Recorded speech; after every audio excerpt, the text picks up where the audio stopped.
welcome back to my channel. My name is Shelby and today I'm going to be doing some romance recommendations. The trope I'm going to be focusing on today is single mom romances. A couple of months ago I did single dad romances, so I will link that video down below if you want to check out those recommendations. I have 6 books to talk about today, and as always I will link all the books down below, and let's get right into it. The first one that I have is The Anti-Boyfriend by Penelope Ward, and this is about Carrie and Deacon, who are neighbors in the same apartment complex. And Deacon makes a lot of noise at night with ladies that he brings home, and I believe they share a bedroom wall. And Carrie has a very young baby, and so she's up in the night with her baby, hearing him being extremely loud. And one night he comes over because her baby's been crying all night, and she kind of hands it to him and tells him how loud he's been at his apartment. And as it turns out, he's kind of a baby whisperer. He holds her baby, the baby stops crying, and a friendship ends up forming because they know nothing can happen between them romantically because she is a child and Deacon isn't interested in settling down and having children. So they become friends, but of course it doesn't stay that way and it turns into more. I love this because it is the neighbors to lovers and friends to lovers, and Carrie's baby has Down syndrome, and I just love how that was represented in this story. And there was a lot of conversation on how other people viewed her life as a mother to a special needs child, but it was actually more fulfilling and enriching than most people assume, and I really liked that topic of discussion in here. So if any of that sounds good to you, I think you would love this romance. Then I have Crave Thy Neighbor by Tegan Hunter. This is also a forced proximity romance, and the 2 people in this story are roommates. Nolan and Maya actually meet at a bar one night and they almost end up going home together.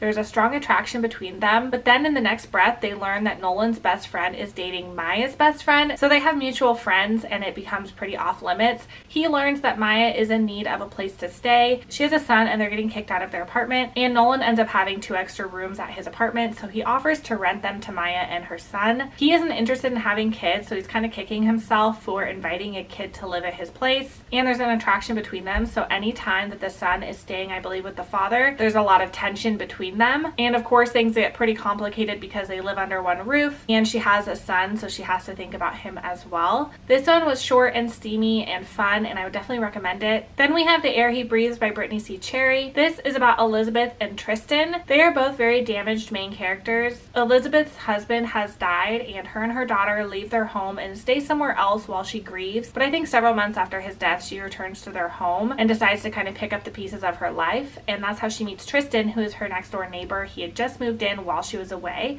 and he is very grumpy, very quiet, and as it turns out he's experienced a terrible loss in his life, and the 2 of them end up having this relationship that is very toxic, where they're both trying to pretend that the person they're sleeping with is the person that they lost, and it ends up turning into something more and something deeper. This one is really emotional. It'll definitely rip your heart out, but I also loved it. Then we have Pure Seduction by Ella Frank. This is about Laurel and Noah, and they were high school sweethearts. There was some drama between them, and Noah ends up leaving after prom night and never saying goodbye to Laurel. They have this really terrible breakup because of that, and now it is almost 2 decades later, and he's back in town to help with his parents' winery, and as it turns out Laurel is managing the winery or something like that, so they have to work together, and she has a son. So it is all sorts of complicated. Like I said, there's a lot of drama, so if you like second chance romances with drama and the secret baby trope, I think you'd really like this. Then we have Room for Rent by Shay Stahl. This is about Sydney and Kaysen. Sydney has lost her husband, and after she loses him she discovers that he was deceiving her and that he was overall a really bad person, and she's left to raise her daughter alone and pick up the pieces that her husband left behind. And although this sounds sad, it was written in a way that was really humorous and relatable, especially on the parenting aspect. So if you like relatable parenting type of stories, I think you'd like this.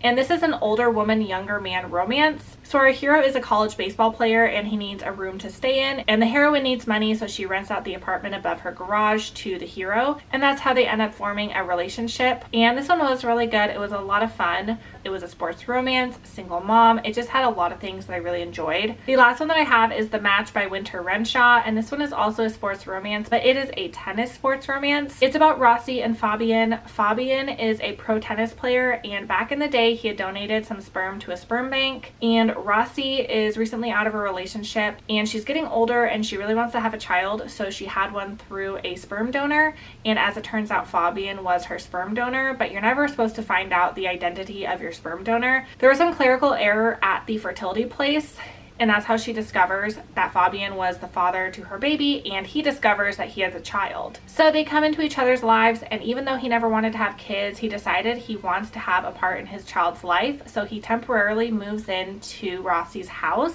to get to know her, to get to know the baby. So it's forced proximity there. And I thought this was such a unique romance, especially in regard to the sperm donor aspect. And I really liked it. It was a really quick read. And I liked the tennis element as well. So those are some single mom romances I have to recommend for you guys. I'd love to hear some of your favorite single mom romances. As always, I will link all these books down below. Thank you guys so much for watching, and I will see you guys on my next one. Bye.